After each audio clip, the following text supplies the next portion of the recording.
Hi guys, Dorothy here, Professional Astrologer. You can find me on the web, nhastrologer.com. All right, today I want to talk about the week that begins with October 30th, and it will include the full moon in Taurus, which is on November 3rd or November 4th, depends on where you live. So stay with me. I'll be right back.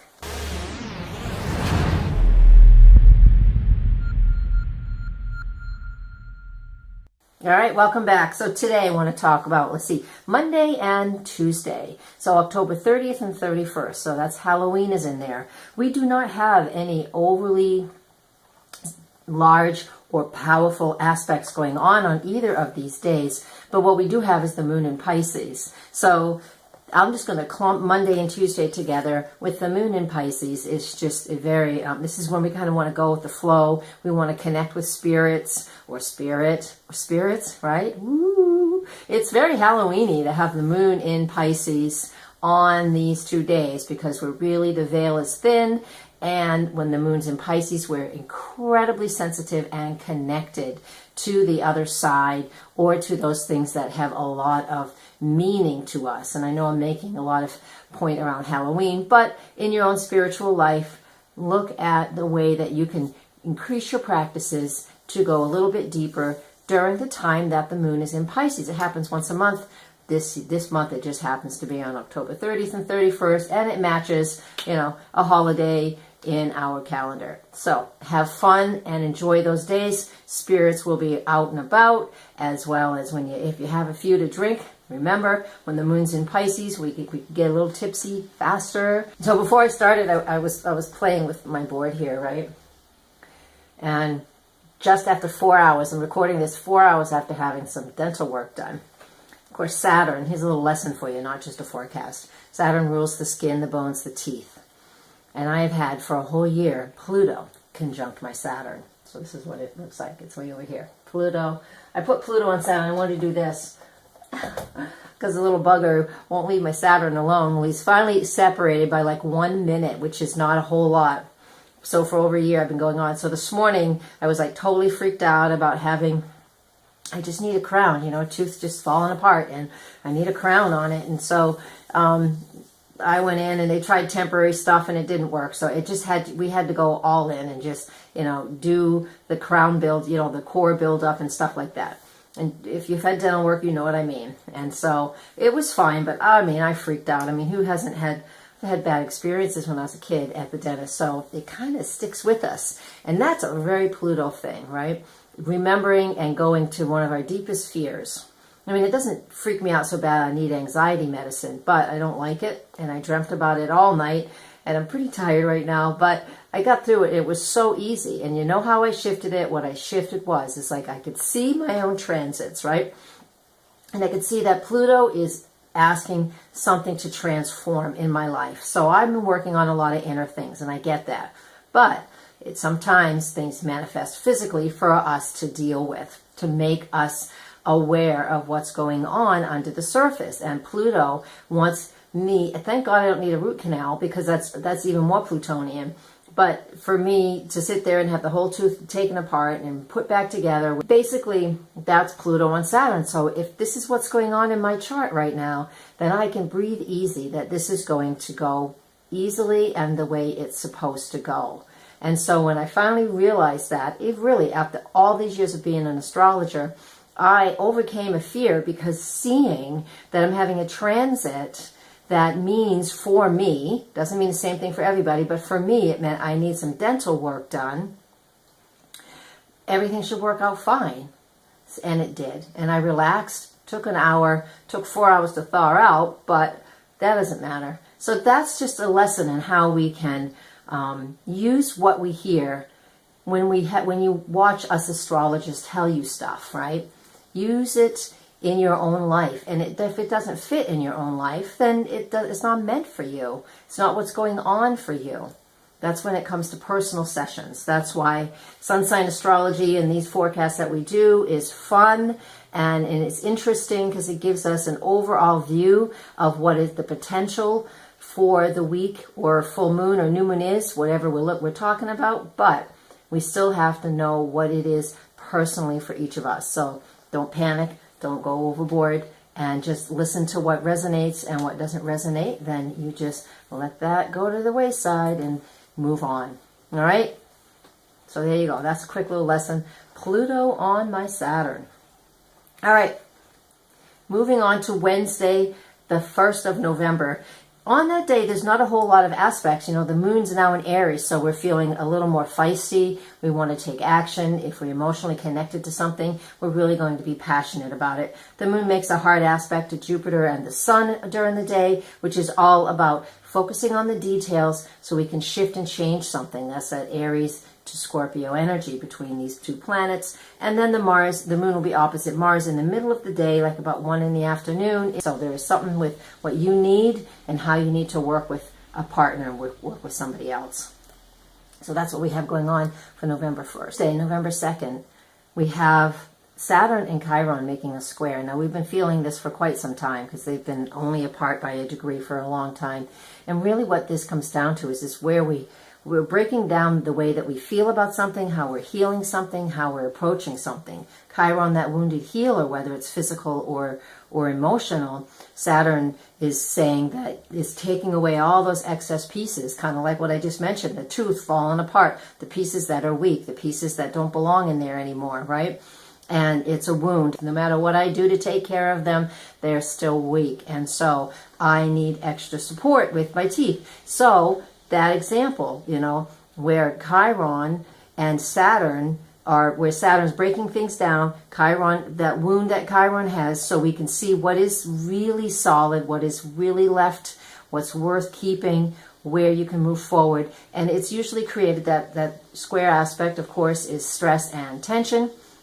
So stress and tension occurs so we can see something for what it really is, and then we can move through this, whatever that is for you, that process of healing and getting better, and then sharing that healing with others in whatever situation it is and what it looks like for you. That's that Saturn square Chiron, and it peaks on November 2nd. We also have on November 2nd, Mercury, of course, is still in Scorpio, and it's really got a sharp little sting when it's in Scorpio, because it's either going to gather all the secrets and hold it tight, or it's going to be revealing secrets and doing lots and lots of research. It's in a difficult aspect with Uranus today on November 2nd. And again, what that represents is words coming out from the deepest way, from the deepest place that there is. Somebody saying something that really cuts us off at the knees. This is a difficult aspect. Now, this doesn't mean it happens to everybody. It just means if these things are triggering something in your chart, that is one of the potential things that can happen. So, don't have a sharp tongue on Thursday, and you may avoid being that person that says something you don't mean or something that you can't take back. All right, so that's Thursday, November 2nd. All right, so on Friday the 3rd, we have the Sun making a trine aspect to Neptune, both in water signs. I'm loving this. It's really great because this is an awesome opportunity for all of us where we can connect with what is artistic and inspirational and insightful and creative. This is what we have as we're coming to a full moon. So, yay, find some time to be creative and artistic, whatever that means to you. I know plenty of people say, I'm not creative and I'm not artistic, but everybody is in some way.